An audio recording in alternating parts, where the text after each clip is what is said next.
ዛሬ የማገለግላችሁን አገልግሎት ከማገልገሌ በፊት አንድ ነገር መናገር ያለብኝ ይመስለኛል። የማገለግለው አንደኛ ቆሮንቶስ ምዕራፍ 13 ላይ ነው። የፍቅር ምዕራፍ ተብሎ ይታወቃል። የምነግራችሁ ምንድነው እስካሁን ያስተማርኩት አለ ከዛ አንፃር መናገርም ስላለብኝ እንጂ ልታውቁም ላታውቁም ትችላላችሁ። እሱም ምንድነው ጌታም እንድናገር የሚፈልግ ይመስለኛል ለሌሎቻችሁ ምሳሌ ነው። እሱም ምንድነው በጣም እወዳችኋለሁ ከልቤ እንዳላለቅስ ተውኝ እንጂ ከልቤ የማልወደው ሰው አሁን እዚህ አይደለም የቀሩትንም የማልወደው ሰው ያለ አይመስለኝም። ስለዚህ ለምን እንደምናገር በኋላ አገልግሎቱ ላይ ትምህርቱ ላይ ታገኙታላችሁና ጌታ ምስክሬ ነው። ቃላት ያጥረኛል እያንዳንዳችሁ ያለኝን ፍቅር ለመግለጽ ማለት ነው። እና ከደግሜ ልበለውና ልጨርሰው በጣም እወዳችኋለሁ። በጣም አንዳንዴ ዝም ብሎ ስለሚነገር ስለተለመደ ይመስላል እንጂ ልቤን ከፍቼ ባሳያችሁ ከልቤ ነው የምወዳችሁና ዝም ብዬ መጥቼ ኃላፊነቱን እንደሚወጣ ሰው ሳይሆን ማገለግላችሁ እንደሚወዳችሁ ወንድማችሁ ለአንዳንዶቻችሁ እንዳባታችሁ እንደሚወዳችሁ ሰው ሆኜ ነው ማገለግላችሁ። ምናልባትም ማቀው ነገር ቢኖር እንደምወዳችሁ ነው እንጂ ቃል እንኳን እንደማውቅ አንዳንዴ አላውቅም። በጣም ወዳችኋለሁ። አሁን ወደ ትምህርቱ ይሄ እንግዲህ ይሄን ከሰማችሁ ዛሬ ደግሞ የጌታ እራት ስላለ የጌታ እራት በራሱ የፍቅር ግብዣ ነው ስሙ። ጌታ ቢፈቅድና እኛም ብንኖር ኔክስት ዊክ ነው ዋናውን ትምህርት ማስተምረው ፍቅር ምንድነው የሚለውን ማለት ነው።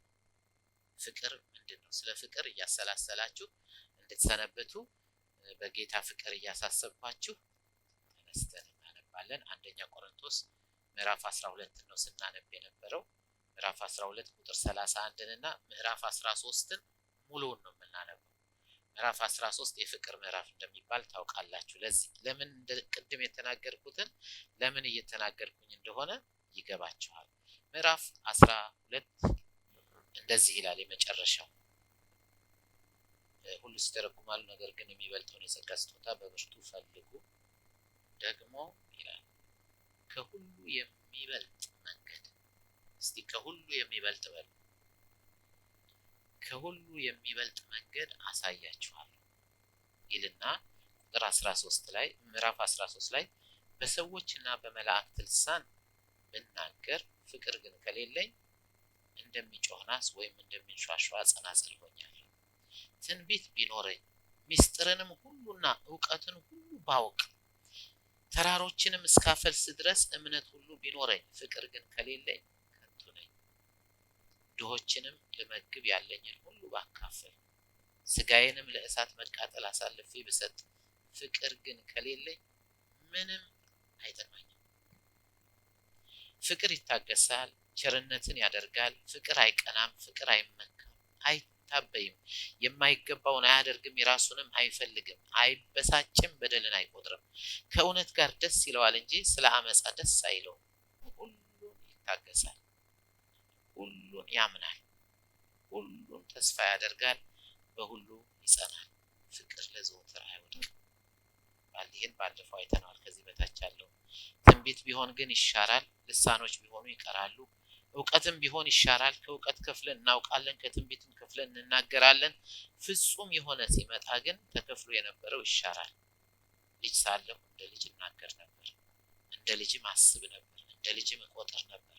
ጎልማሳ ሆኜ ግን የልጅነትን ጠባይ ሽሬአለሁ።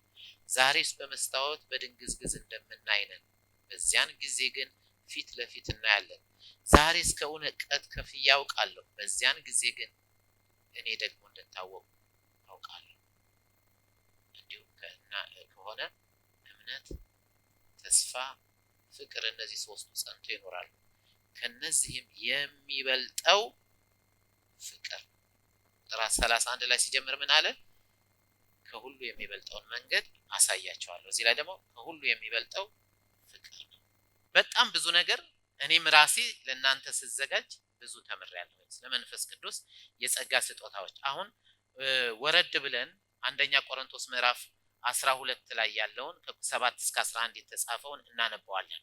አንደኛ ቆሮንቶስ ምዕራፍ 12 እዛ ላይ ነገር ግን ዛሬም እናንብበው በጣም ስለሚያስፈልግ ነገር ግን መንፈስ ቅዱስን መግለጥ ለእያንዳንዱ ለጥቅም ይሰጠዋል። እያንዳንዳችን እንድንጠቀም ለአንዱ ጥበብን መናገር በመንፈስ ይሰጠዋልና ለአንዱም በዚያው መንፈስ ዕውቀትን መናገር ይሰጠዋል። ለአንዱም በዚያው መንፈስ እምነትን፣ ለአንዱም በአንዱ መንፈስ የመፈወስ ስጦታ፣ ለአንዱም ተአምራትን ማድረግ፣ ለአንዱም ትንቢትን መናገር፣ ለአንዱም መናፍስትን መለየት፣ ለአንዱም በልዩ ልዩ ልሳን የተነገረውን መናገር፣ ለአንዱም በልሳን የተነገረውን መተርጎም ይሰጠዋል።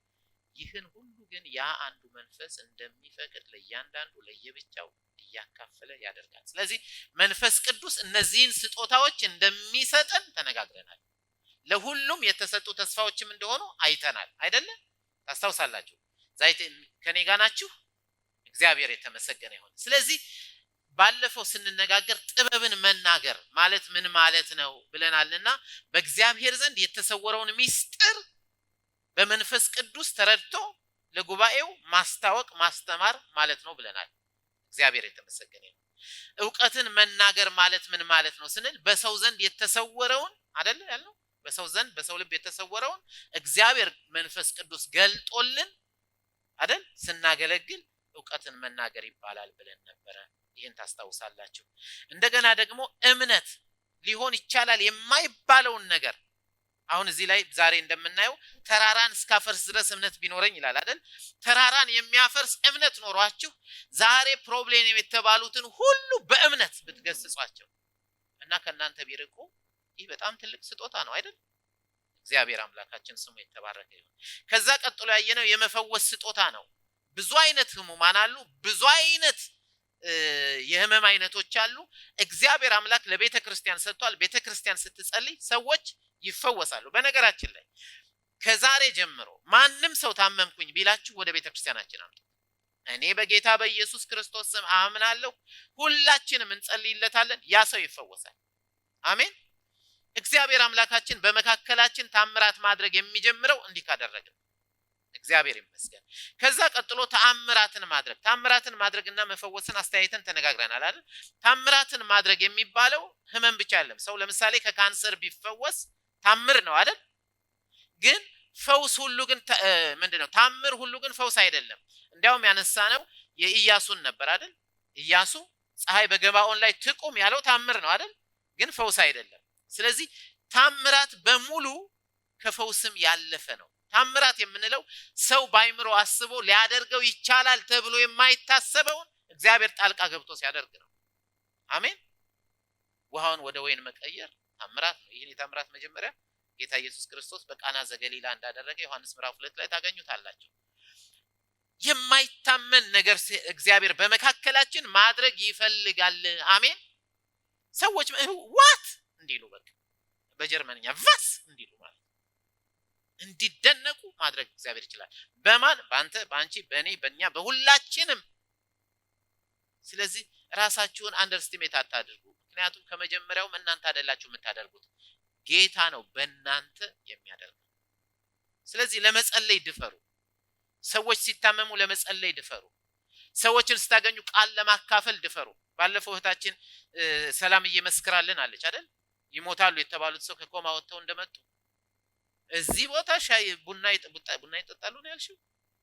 እኔ ሻይ ጋበዝኳቸው። ቁርስ ይበላሉ ነው ያልሽው? ቁርስ ይበላሉ እንዳለችው መተው ሰውየው ሳይታሰብ ከዘራቸውን ይዘው መተው ቁርስ በልተው አስደንቃ ሰዎች ሁሉ ሁለት ሰዎችም ጌታ እንደተቀበሉ ሰምተናል። ማን አሁን እንግዲህ በሰላም ብለን ልንተው ነው? ሰላምዬ ነች። ጌታ የተጠቀመው ሰላምዬ ነው። ባንተም ባንቺም በእኛም በሁላችን እኮ ይጠቀማል ባሁን። ስለዚህ በዚህን በርታ። ስለዚህ ተአምራትን ማድረግ ይላል። ከዛ ትንቢትን ስለመናገር ተነጋግረናል አይደል? ትንቢት መናገር እዚህ ላይ የሚለው ፕሮፌት ሳይሆን ፕሮፌቲሸር ሄደ ነው። ወይም ደግሞ ትንቢትን መናገር የሚለው እዚህ ላይ ትንቢትን በዛሬ ዓመት እንዲሆናል ማለት ሳይሆን እግዚአብሔር በውስጡ ቃልን አስቀምጦለት ለእኛ የሚያንጽ ቃል ጌታ በልብህን አስቀምጧል ይሄን ይናገረኛል ብሎ ቢነግረን ማለት ነው። ባለፈው ሳምንት ለዳኒ ነግሬያለሁ። ዛሬ የተናገርከው ፕሮፌቲሸር ሄደ ነው ብዬታች ስታገለግለን ማለት ነው። ሁላችሁም ለዚህ መድፈር አለባችሁ። እግዚአብሔር በልባችሁ ይሄን ካስቀመጠ ለመናገር ወደ ኋላ አትበሉ። እግዚአብሔር ተመሰገነ። ከዚያ በልዩ አይነት ልሳን መናገር የሚለውን አይተናል። በዚህ ሁሉ ውስጥ እዚህ ላችሁ እንደሆነ ለሁሉም ላንዱ እያልን ያለ አይደል? ለሁላችንም የተሰጠናል፣ ላንዱ የተሰጣለ። ከዚህ ውስጥ አንዱ በልዩ ልሳን የመናገር አገልግሎት። ይሄ በልዩ ልሳን የመናገር አገልግሎት ምን እንደሆነ ተመልክተናል። ተመልከቱ። ይሄን ሁሉ የማነሳው ወደ ዛሬ ወደ ፍቅር አገልግሎት እንድንመጣ ስላሰብኩ፣ ከዛ በኋላ ደግሞ በልሳን የተነገረውን መተርጎም ነው አይደል? በልሳን እኔ ለራሴ እሱን ሳስተምር ምን እንደተማርኩኝ በእውነት ጌታ ምስክሬ ነው። ዳንኤል እንዴት ያን በግድግዳ ላይ የተጻፈው እንደተረጎመ አይደል? ማኔ ተቄል ፋሬስ ነው አይደል? ማኔ 3 ቃላት ናቸው። እሱ ግን በጠቅላላ 10 6 ምናምን ወደ 16 ነው ወደ ምናምን ቃላት ነው የተጠቀመው። ስለዚህ እግዚአብሔር አንድ ቃል በሙሉ ቢያመጣ ለእኛ ሲተረጎምልን 20 ቃል ሊሆን ይችላል። ወንድሜ ገብሩ ምን አለ? ገብርሻ በጣም ነው የምወደው። አንድ ጊዜ ጃፓን ሄጄ ያለ መስበክ ጀመርኳልና እንግሊዝኛ ቸገረኛል። እነሱ ደግነቱ ጃፓኖች አለ ጌታ ይወዳችኋል ስላለ ሀጁ ሲሉ ረጅም ነው አለ። በጣም ከመርዘሙ የተነሳ የነሱ ትርጉም እኔ ቶሎ አሰላስላለሁ አለ። ከዛ በኋላ እኔንም ይወደኛል ሲሆን ነው ይላሉ አለ። እና አንዳንዴ የነሱ ሲተረጎም ነው ወደ ጃፓንኛ። አንድ ቃል ስትናገሩ ብዙ ነው የሚተረጎመው። ጀርመንኛም በነገራችን ላይ አንድን ቃል በብዙ ነው የሚተረጎመው አይደል? ጀርመን በጣም ሲጻፍ ራሱ አንዳንዱ ፊደል እርዝመቱ 20 ፊደል ሊያመጣ ይችላል አንዱ ቃል አይደል? ተያይዞ ነው የሚነበበው። የዚህ ጊዜ ለመስበክ ያገለግላል። አሁን እሱ ጋር ሰጣችሁ ሲቅር። ከዛ ሌሎችም ጳውሎስ የተናገራቸው ደግሞ የጸጋ ስጦታዎች አሉ። ዛሬ ጋር የምናነሳው ጋራ ስለሚጠቅሙን ነው እንጂ የምናነሳቸው ያን አላስተማርኩም። እሱን የምናገኘው ሮሜ ምዕራፍ 12 ከ6 እስከ 8 እንደተሰጠንም ጸጋ እንደምን እንደተሰጠን በሉ እስቲ እንደተቀበልኩት በሉ እንደተቀበልነው በሉ እንደተሰጠንም ጸጋ ልዩ ልዩ ስጦታ አለ። እኔም አለኝ እናንተም አላችሁ። ትንቢት ቢሆን ትንቢት አንደኛ ቆሮንቶስ ላይ ተነዋል። እንደ እምነታችን መጠን ትንቢት እንናገር። አገልግሎት ቢሆን ይሄ ዲያኮኒ ወይም ዲያቆን የሚለው ወይም ልዩ ልዩ አይነት አገልግሎቶች ማለት ነው አይደል? አገልግሎትም ቢሆን ይላል በአገልግሎታችን እንትጋ። አገልግሎት ለካ በጸጋ ነው እህቶቻችን እያገለገሉን ያሉት። ሻይ ሲያፈሉልን፣ ዳቦ ሲጋግሩልን፣ ህፃናቶችን ሲይዙልን አይደል? ሲያስተምሩልን፣ እነዚህ ሁሉ ዲያቆኒ ናቸው። እኛ ዲያቆን ከሚለው ቃል ብቻ ላይ ካላተኮርን ማለት ነው በቤተክርስቲያን ውስጥ የሚደረጉ ሰርቪሶች ናቸው። እና እሱንም ይላል በጸጋ ነው ይላል። አገልግሎት ቢሆን በአገልግሎታችን እንትጋ። ማስተማር የሚያስተምርም ቢሆን በማስተማሩ ይትጋ። የሚመክር መምከርም ቢሆን በመምከሩ ይትጋ።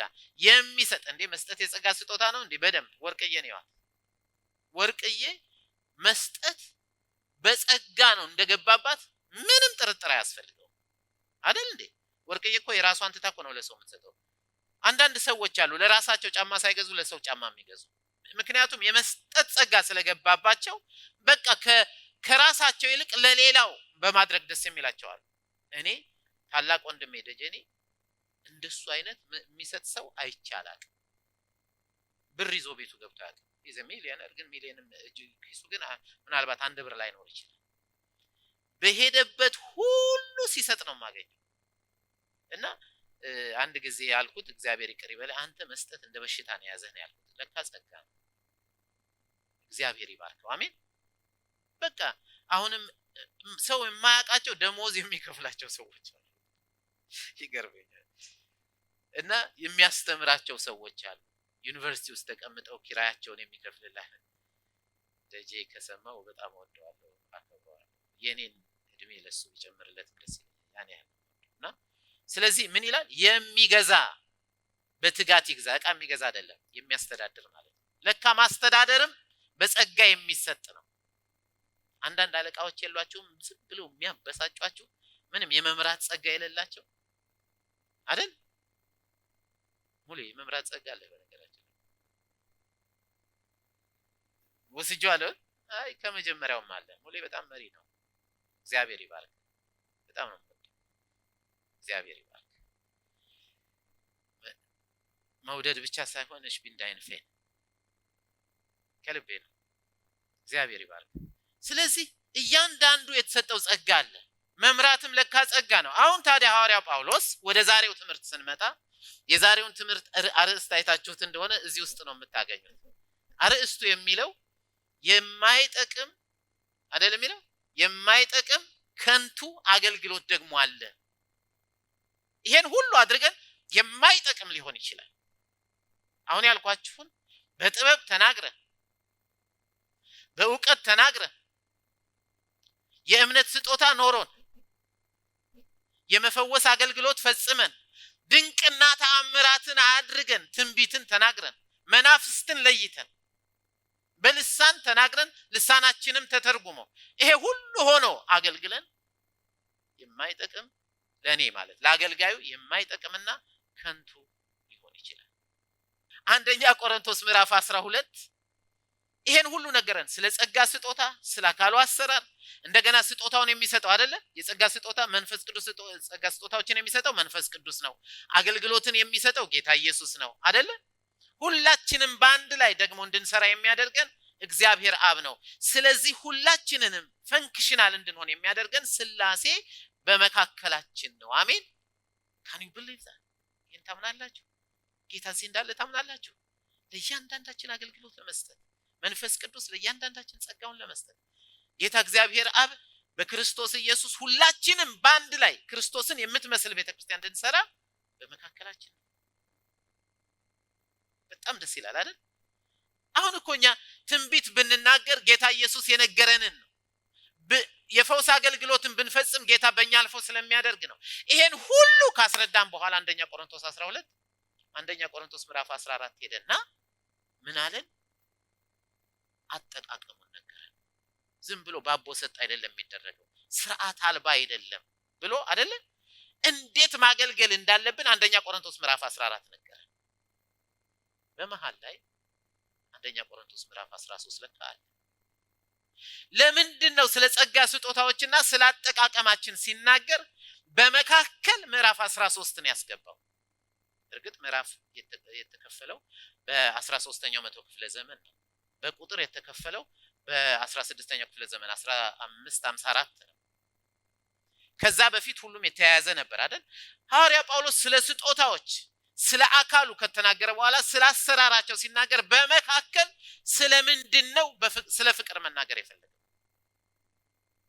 ገብቷችኋል? በመካከል እኮ ነው ያስገባው አይደል? ያለ ዓላማ ነው እንዴ? በዓላማ ነው። እንዲያውም ስለ አሰራሩ ከማምራት ከመናገሬ በፊት አለ የሚበልጠውን መንገድ ላሳያችኋል። የሚበልጠውን መንገድ ላሳያችሁ። ስለዚህ ምን አለ አንደኛ ቆሮንቶስ ምዕራፍ 13 1 እስከ 3 የጌታ ራትም ስላለ ቶሎ ጨርሳለሁ ዛሬ። ኔክስት ዊክ ግን እንዳያመልጣችሁ። ፍቅር ምንድነው የሚለው ከዚህ በፊት ከአመታት በፊት ተናግሬዋለሁ። ኔክስት ዊክ በደንብ አብራርቼ እናገራለሁ። እንዲህ ይላል፣ በሰዎችና በመላእክት ልሳን ብናገር፣ በልሳን መናገር ነው አይደለ?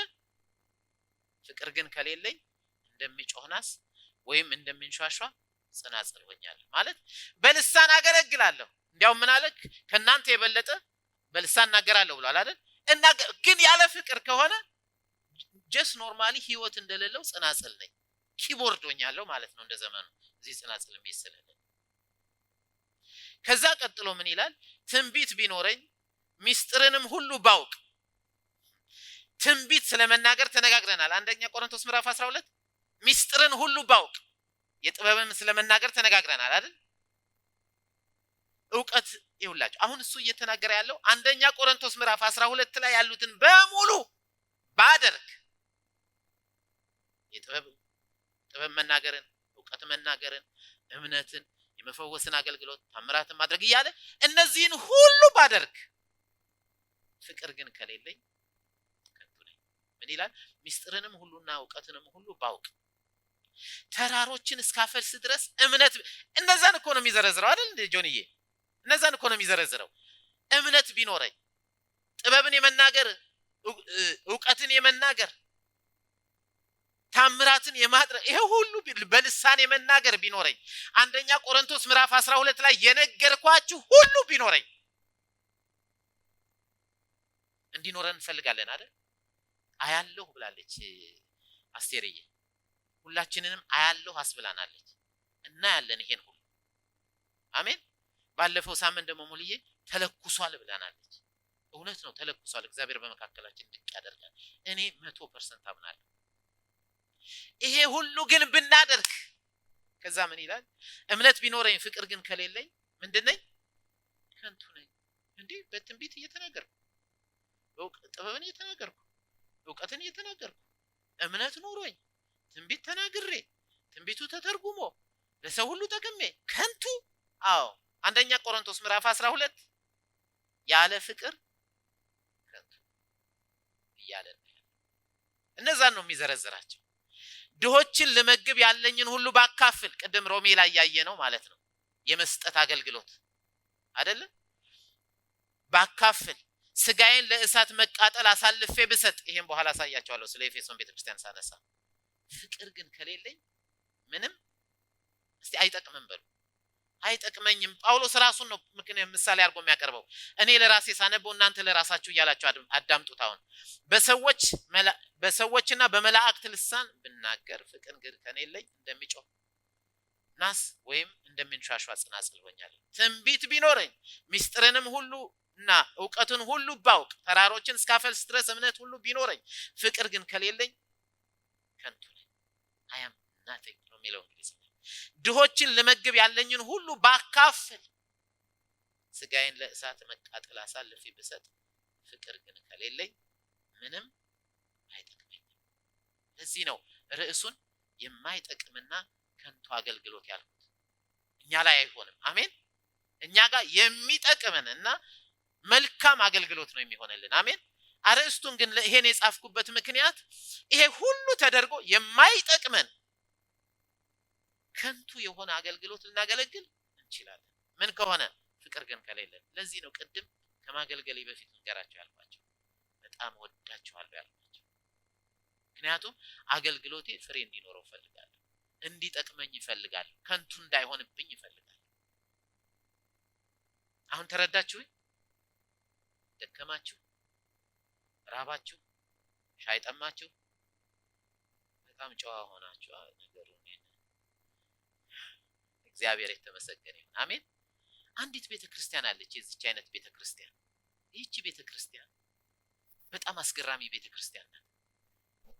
the best አገልጋዮች የነበሩባት፣ the best የተባሉት መጽሐፍ ቅዱስ ውስጥ አሉ የተባሉ አገልጋዮች ያገለገሉባት፣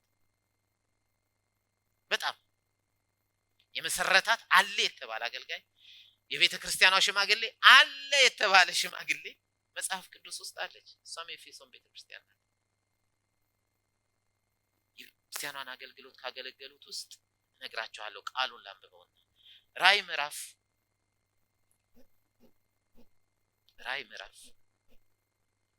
2 እስከ 5 ላንብበው። ስራህንና ድካምህን ትዕግስትህንም አውቃለሁ። ክፉዎችን ልትታገስ እንዳትችል እንዲሁም ሳይሆን ሐዋርያትን የሚሉትን መርምረህ ሐሰተኞች ሆነው እንዳገኘሃቸው አውቃለሁ። ማለት መናፍስትን የመለየት ስጦታ አላቸው ማለት ነው። ታግሰህማል፣ ጽኑዎች ናቸው። ስለ ስሜም ብለህ ጸንተህ አልደከምህም የሚለው እዛ ላይ ስለ ስሜ ጸንተሃል ነው በመደበኛው ትርጉም ላይ ሄዳችሁ። ዳሩ ግን የምነቅፍብህ ነገር አለኝ፣ የቀደመውን ፍቅርህን ትተሃል። ዋት ትተሃል? ስለዚህስ እንግዲህ ከየት እንደወደቅህ አስብ። ይሄ ከወደቅ የሚለው ቃል የግሪክኛው ወይም በእንግሊዝኛ ባክስላይድ የምንለው ማለት ነው። ባክስላይድ አይደል? ወደ ኋላ መመለስ። ባክስላይድ የሚለው ነው ሰው ለሚያውቀው እንትናስ ባክ አርጓል ምናምን የሚባለው ማለት ነው። ከየት እንደወደቅ አስብ። ፔፕቴኮስ ማለት በግሪክኛ ባክስላይድ ማድረግ ማለት ነው። ከየት እንደወደቅ አስብ።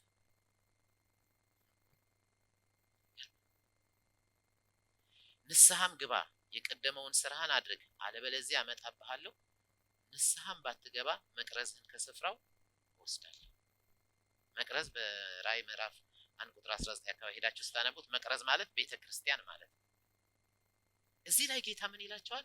7 ነገር አውቅልሃለሁ ይላቸዋል። ስራህን፣ አገልግሎታቸው በጣም የታወቀ ነበር። የዚያች ቤተክርስቲያን አገልጋዮች እነማን ናቸው? የመሰረታት ሐዋርያው ጳውሎስ ነው አይደል እንዴ? በኋላ ፓስተር ሆኖ የተሾመላት ማን ነው? ጢሞቴዎስ ነው። የዚያ ቤተክርስቲያን ሽማግሌ ማን ነው? ቅዱስ ዮሐንስ ነው። ሐዋርያው ዮሐንስ። የዚያ ቤተክርስቲያን አንዱ አገልጋይ ማን ናት? ቅድስት ማርያም ናት፣ የጌታ እናት። እነዚህ ሁሉ በሚያገለግሉበት በጣም ቢዚ ናቸው። በእኛ በክርስትና እምነት ዘቶፕ የሚባሉት አገልጋዮች ናቸው። ጳውሎስ፣ ጢሞቴዎስ፣ ዮሐንስ፣ የጌታ እናት ማርያም። እነዚህ የሚያገለግሉበት ቸርች በጣም ቢዚ ናቸው፣ ብዙ ይሰራሉ። እዚህ ላይ ምን ይላል? ስራህን አውቃለሁ ካለ በኋላ ስራቸው ለምሳሌ ወንጌል በመላው ኤሽያ የተስፋፋው ከነሱ ወጥቶ። ከዛ ላይ ምን ይላል? ድካምህን የሚለው በመደበኛው ትርጉም ትጋትህን ነው የሚለው። እንዲያውም የሚሰሩት አንሷቸው የበለጠ ስለ ክርስቶስ ወንጌል ለመስራት የሚተጉ ናቸው። የበለጠ እቺ ቤተክርስቲያን ብትኖር ለመንቀፍ እንኳን ያስፈራል። ጌታ ኢየሱስ ክርስቶስ ምን ይላቸዋል? ክፎችን እንዳልታገሳችሁ። ክፎች እነማን ናቸው? መጽሐፍ ቅዱስ ውስጥ አንደኛ የሐሰት አስተማሪዎች ናቸው። አልታገሷቸው። ከዛ ቀጥሎ ሐዋርያ ሳይሆኑ ሐዋርያንን የሚሉትን መርምረው ሐሰተኞች እንደሆኑ እንዳገኛቸው አውቃለሁ ይላል። ሐዋርያ ነኝ እያለ የሚዞረውን በመንፈስ መርምረው you are not ያሉ ሰዎች ናቸው።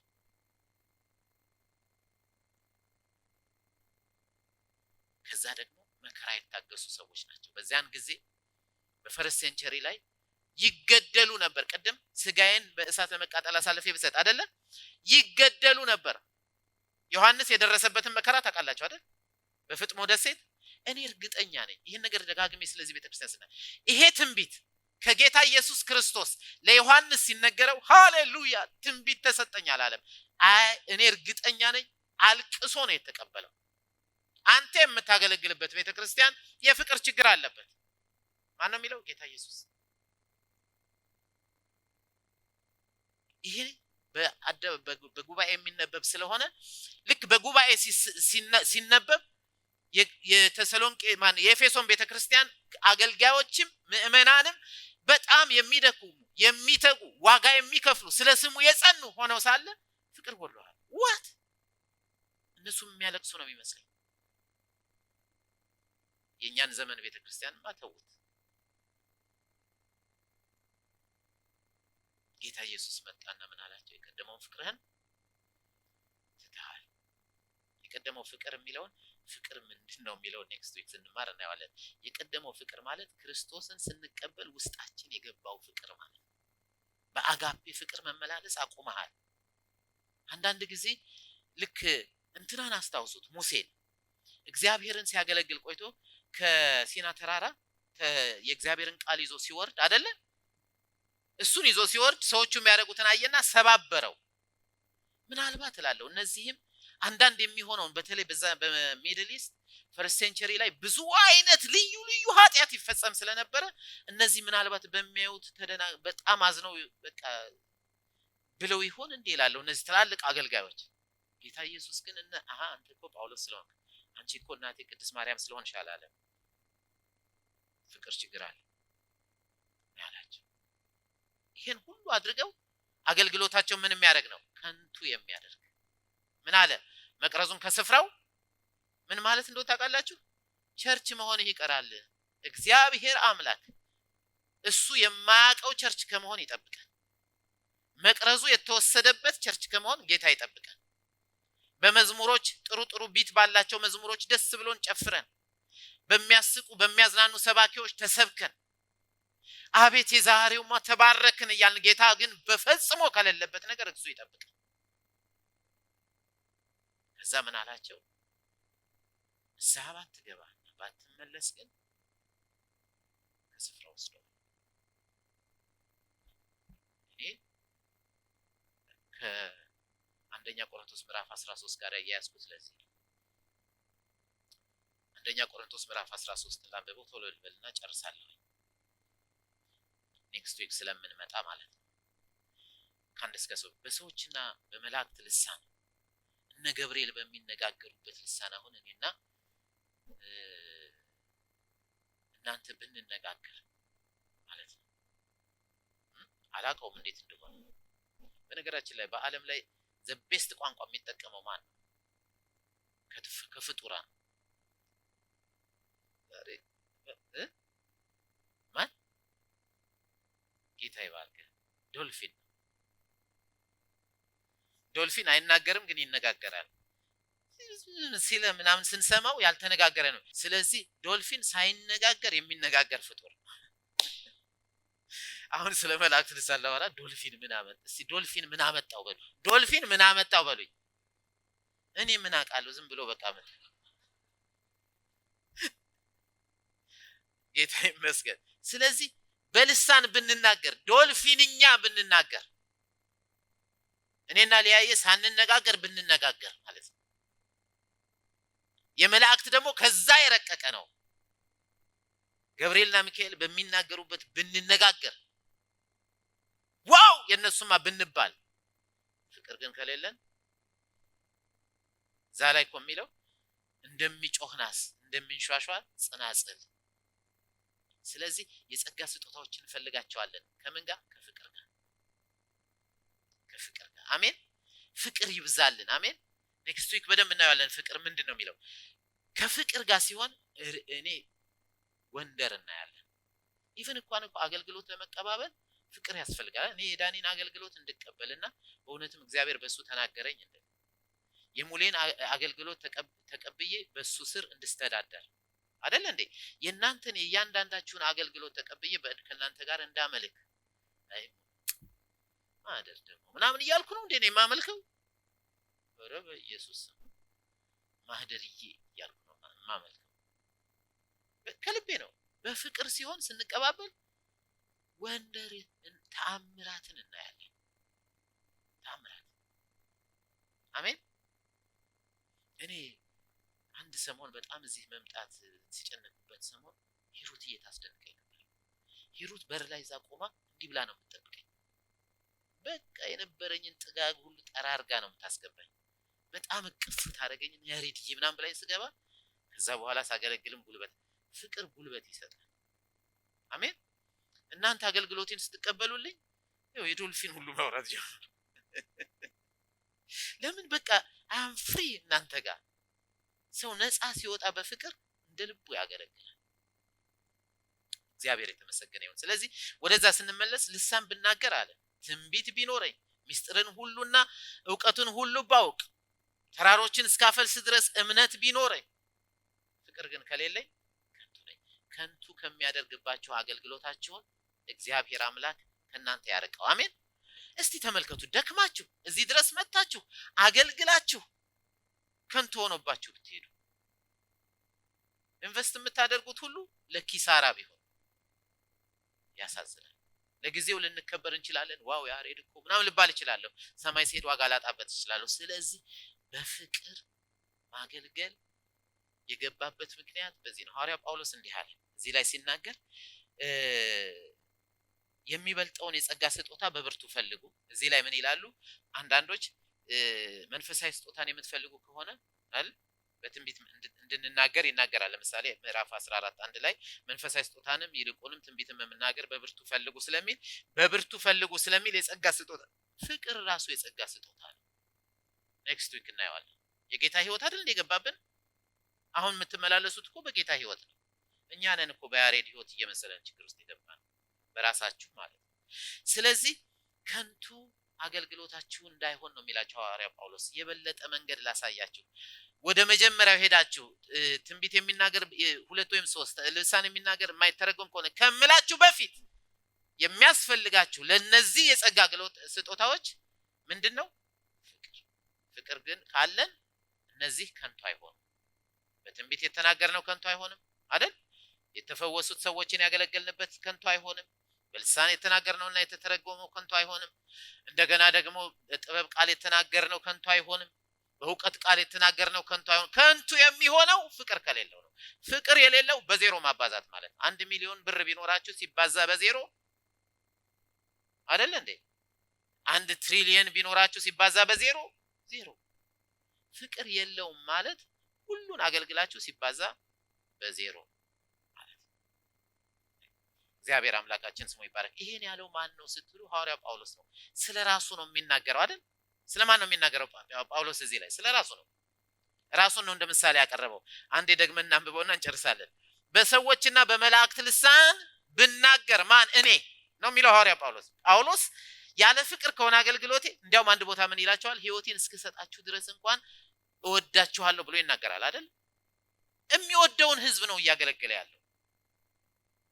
ማንም ሰው ወንጌልን አገለግላለሁ የሚል የሚያገለግለውን ህዝብ መውደድ አለበት። ደግሜ ይላል ማንም ምንም አይነት ስጦታ አይኖረው ዕውቀትን የመናገር ጥበብን የመናገር የእምነት የመፈወስ ታምራትን የማድረግ ትንቢትን የመናገር መናፍስትን የፈለገውን አይነት አገልግሎት ያገልግል። የሚያገለግለውን ህዝብ ግን መውደድ አለበት። ካልሆነ ግን ከንቱ አገልግሎት ነው እያገለገለ ያለው። ስለዚህ ጌታ ኢየሱስ አንዴ እንዲያል ሐዋርያ ጳውሎስ እኮ ነው እንደሚለው ስለራሱ ነው ለሚናገረው ሊያይ ስለራሱ እኮ ነው እዚህ የሚለው በሰዎችና በመላእክት ልሳን ብናገር አይደለ? እንደገና ደግሞ ትንቢት ቢኖረኝ ሚስጥርንም ሁሉና ዕውቀትን ሁሉ ባውቅ እምነት ቢኖረኝ እምነት ሁሉ ነው እንደውም ቢለው ቢኖረኝ ድሆችን ለመግብ ያለኝን ሁሉ እንኳን ባካፍል ማን እኔ ጳውሎስ ባካፍል ስጋዬን ለእሳት መቃጠል እንኳን አሳልፌ ብሰጥ ነው የሚለው ምንም አይጠቅመኝም። ይሄን የሚመለከቱ ሰዎች በቪዲዮም ቢሆን በየትኛውም አገር ያላችሁ ቅዱሳን የምታገለግሉትን ህዝብ ካልወደዳችሁ የማይጠቅምና ከንቱ አገልግሎት ይሆንባችኋል። በጌታ ፍቅር ማሳስባችሁ ወደ ፍቅር እንመለስ። ስለዚህ በማቴዎስ 7 ላይ ያለው እንዲህ ይገባኛል። ማቴዎስ 7 ከ21 እስከ 23 በሰማያት ያለውን የአባቴን ፈቃድ የሚያደርግ እንጂ ጌታ ሆይ የሚለኝ ሁሉ መንግስተ ሰማያት የሚገባ አይደለም። በዚያ ቀን ብዙዎች ጌታ ሆይ በስምህ ትንቢት አልተናገርንምን? በስምህ አጋንንትን አላወጣንምን? በስምህ ብዙ ታምራትን አላደረግንምን? ስጦታዎችን እኮ ነው የሚዘረዝሩት ይሉኛል። የዛን ጊዜ ከቶ አላወቅኳችሁም። ለምን አላወቅኳችሁም?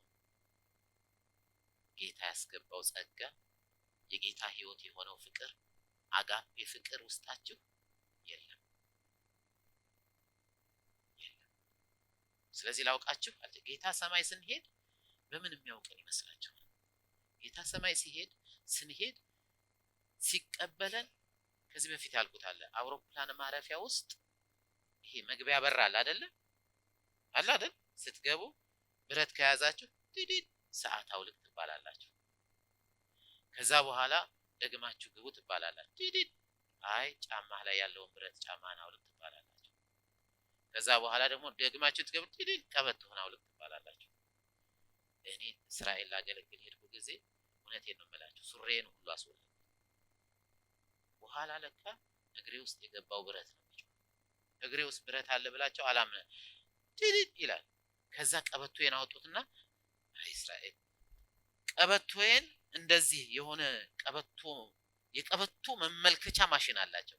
እንደዚህ ዲዲድ መከራዬን አይ ሰማይ ስንገባ ዲዲድ የሚለው ምን እንደሆነ ታውቃላችሁ?